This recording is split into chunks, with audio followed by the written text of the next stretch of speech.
jumps 19%, clawing back some of the recent losses. Oil jumped 40% at the high on Wednesday, recovering from early losses in a volatile overnight trading session that saw international benchmark Brent crude fall to its lowest level in more than 20 years.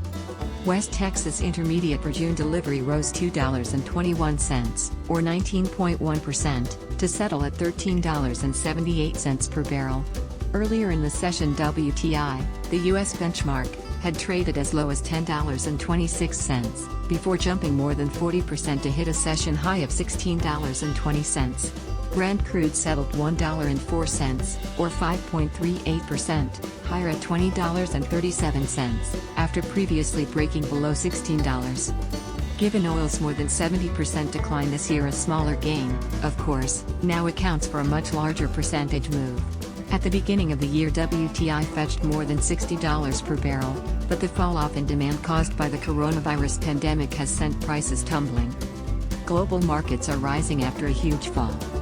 The S&P 500 advanced 2.3% on Wednesday, recouping some of its weekly decline, as sentiment benefited from a reprieve in the oil futures market and more stimulus action. The Nasdaq Composite outperformed with a 2.8% gain, followed by the Dow Jones Industrial Average, plus 2.0%, and Russell 2000, plus 1.4%. Netflix is one of the rare companies benefiting from the global pandemic. Company which has kept billions of people at home with nothing to do but stream. But the question is, how long can it last? Although much of Netflix's recent boom didn't start until mid-March, when more people were forced to stay home to help curb the spread of the novel coronavirus, a series of popular, original shows and movies helped Netflix boost subscribers in its first quarter. Netflix added 15.8 million subscribers, more than double the 7.2 million that were expected, a growth of more than 22% year-over-year. Netflix now has 182 million subscribers worldwide. The company also saw quarterly revenue of $5.77 billion versus the $5.76 billion estimated.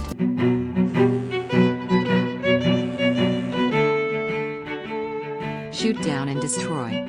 On Wednesday, President Donald Trump said in a tweet instructed the United States Navy to shoot down and destroy any and all Iranian gunboats if they harass our ships at sea.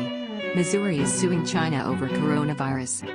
At least 6,105 people have been confirmed to have the virus in Missouri and at least 229 have died, according to numbers from Johns Hopkins University. Missouri is suing the Chinese government and other top institutions for the role they played in the coronavirus pandemic and the effects it has had on the state, accusing the country of covering up information, silencing whistleblowers and doing little to stop the spread of the disease, Missouri Attorney General Eric Schmidt announced Tuesday. Westchester residents sue WHO for alleged coronavirus cover-up. 3 Westchester residents, including a doctor, have filed a class action lawsuit against the World Health Organization, claiming the agency covered up the coronavirus pandemic. The suit, filed Monday in the federal court in White Plains, also accuses the WHO of gross negligence for its handling in response to the global outbreak.